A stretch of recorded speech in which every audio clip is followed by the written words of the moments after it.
د ننګرهار روغتیايي علومو له دولتي انسټیټوټ څخه شپږ څلوېښت محصلین له بېلابېلو څانګو فارغ او ټولنې ته د خدمت په موخه وړاندې شول. د مسؤلینو په خبره په دغه انسټیټوټ کې د زده کړیالانو د زده کړې لپاره ټول امکانات برابر شوي او معیاري زده کړې ترلاسه کړي دي. دوی له فارغ شوو زده کړیالانو وغوښتل چې خلکو ته ښه روغتیايي چوپړونه وړاندې کړي.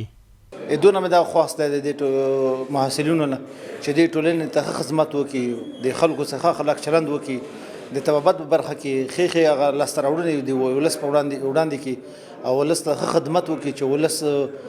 غریب ولس ته چې هغوی دپاره د صحت په برخه کې ډېر ښه خدمت وکړي او ښه ګټور ثابت شي. موږ خپلې څومره وسه وي هغه امکانات هم په کار واچوله، دوی ته سهولتونه برابر کړله چې دوی هغې ښه معیاري شکل باندې فارغه شوله او دوی نن موږ ټولنې ته وړاندې کړله. د ننګرهار روغتیايي علومو انسټیټوټ امیر وایي فارغ شوو محصلینو د طبي ټکنالوژۍ عالي نرسنګ او فزیوتراپۍ څانګو کې زده کړې بشپړې کړې چې په وینا یې د نظري زده کړو ترڅنګ عملي زده کړې هم ورکول شوي. دلته مو تقریبا موږ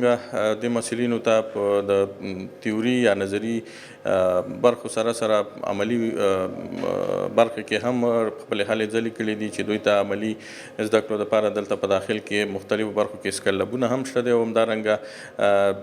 د ننګرهار حوزوي روغتون او همدارنګه فاطمه زهرا ولایتي روغتون د نشتر روغتون او همدارنګه د کډني سنټر او همدارنګه د دې نه علاوه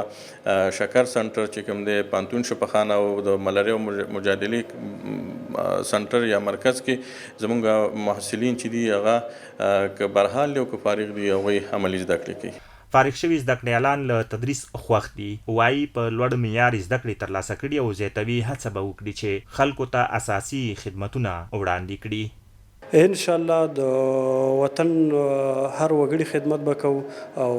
ان شاء الله د دې وطن د هر درد دوا به کیږو او د دې وطن د هر بچي د هر زخم ملخم به جوړیږو ان شاء الله.